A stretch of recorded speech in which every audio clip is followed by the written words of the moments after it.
പ്രത്യേകത എന്താ വെച്ചാൽ നാരായണീയത്തില് പല ദിക്കിലും ഇങ്ങനെ കാവ്യകടാക്ഷങ്ങൾ ഇങ്ങനെ കാണും.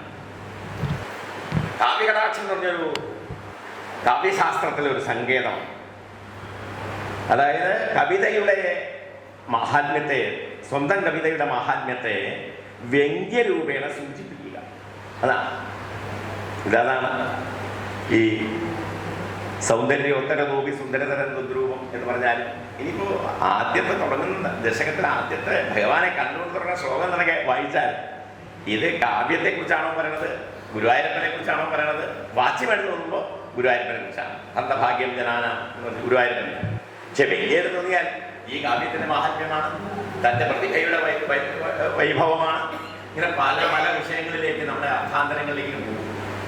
എന്താണ് അർത്ഥം അവസാനിക്കാത്ത അർത്ഥപ്രസൂ ആയ അർത്ഥം ഇങ്ങനെ നിരന്തരമായി പുതിയ പുതിയ അർത്ഥങ്ങൾ ഉണ്ടായിക്കൊണ്ടിരിക്കുന്ന അതാണല്ലോ നല്ല കവിതയുടെ മേന്മ എന്ന് പറയുന്നത്. അർത്ഥം ഒരിക്കലും അവസാനിക്കാൻ പാടില്ല, നിരവസാനയായി. അങ്ങനെ അർത്ഥം ധാരാളമായി ഒഴുകുന്ന. ഇപ്പോ ആദ്യത്തെ ശ്ലോകത്തില് സാന്ദ്രാനന്ദാവബോധാത്മകം അനുപമിതം കാലദേശാവധിഭ്യാം നിർമുക്തം നിത്യമുക്തം നിഗമശത സഹസ്രേണ നിർഭാസ്യമാണ്. നിഗമകൽപ്പതരോർ ഗളിതം ഫലം എന്നുള്ളതിന്റെ എന്താണ് പറഞ്ഞത്? ഭാഗവതത്തിലെ നിഗമകൽപ്പതരോർ ഗളിതം ഫലം സുഖമുഖാർ അമൃതദ്രവ സംയുതം വിപദ ഭാഗവതം രസമാലയം. അപ്പോ ആ രസത്തെ കുറിച്ച് ഏപ്രം നാരായണൻ ഇവിടെ പറയണ്ടായി.